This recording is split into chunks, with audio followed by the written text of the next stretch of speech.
असहाब कहफ का वाक़या कुरान मजीद की सूरा अल कहफ में बयान किया गया है।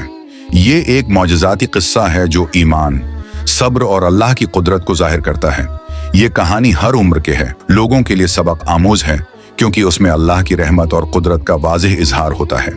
ये वाक़या एक ऐसे वक्त में पेश आया जब एक जालिम बादशाह की हुकूमत थी, जो है लोगों को जबरदस्ती बदपरस्ती पर मजबूर करता था। जो कोई अल्लाह की वहदानियत पर ईमान लाता उसे सख्त सजाएं दी जाते। इसी जमाने में कुछ नौजवान ऐसे थे जो सच्चे ईमान पर कायम थे। उन्होंने अपने दिल में अल्लाह पर यकीन रखा और उसके सिवा किसी की इबादत न करने का अहद किया। ये बहादुर नौजवान बादशाह के दरबार में पेश किए गए। बादशाह ने उनसे कहा कि वो अपने दीन को छोड़कर बदपरस्ती अख्तियार कर लें, वरना उन्हें सख्त सजाएं दी जाएंगी। लेकिन उन ईमान वाले नौजवानों ने अपने अकीदे को हर चीज से ज्यादा अजीज रखा और जुल्म के आगे झुकने से इनकार कर दिया। उन्हें मालूम था कि अगर वो शहर में रहे तो उनकी जान खतरे में पड़ जाएगी।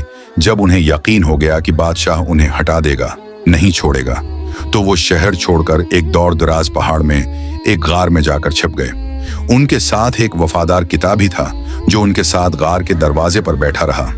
आए हमारे रब, हमें अपनी रहमत अता फरमा और हमारे लिए हमारी हदायत को आसान बना। सूरा कहफ 10। मौजज़ा 309 साल की नींद अल्लाह ताली ने उनकी दुआ कबूल फरमाई और एक अजीम माजिज़ा रोनमा हुआ। अल्लाह ताली ने उन पर नींद तारी कर दी।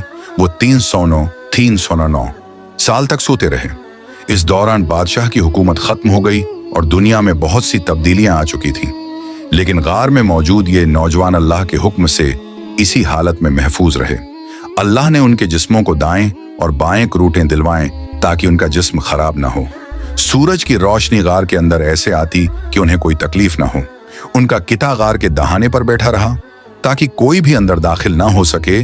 जब 309 साल बाद अल्लाह ताली ने उन्हें जगाया तो वो समझे कि वो बस एक दिन या चंद घंटे सोए हम ही।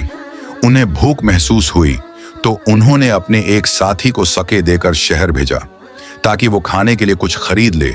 जब वो नौजवान शहर पहुंचा तो वो हैरान रह गया।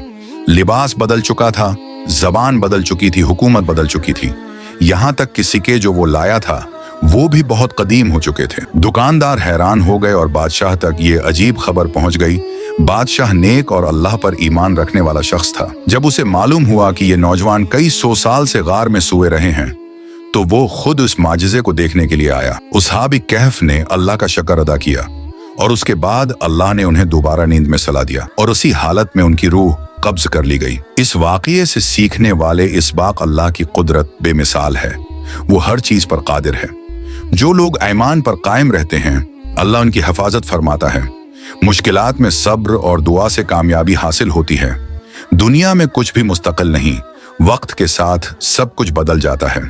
असहाब कहफ का वाक़या हमें ये सिखाता है कि जब हम अल्लाह पर तवक्कुल करते हैं और सच्चे ईमान के साथ जिंदगी गुजारते हैं तो अल्लाह हमें आजमाइशों में भी संभालता है। ये कहानी बच्चों और बड़ों के लिए एक अजीम सबक रखती है और हमें याद दिलाती है कि सच्चाई की राह पर चलने वाले कभी तन्हा नहीं होते, क्योंकि अल्लाह हमेशा उनके साथ होता है।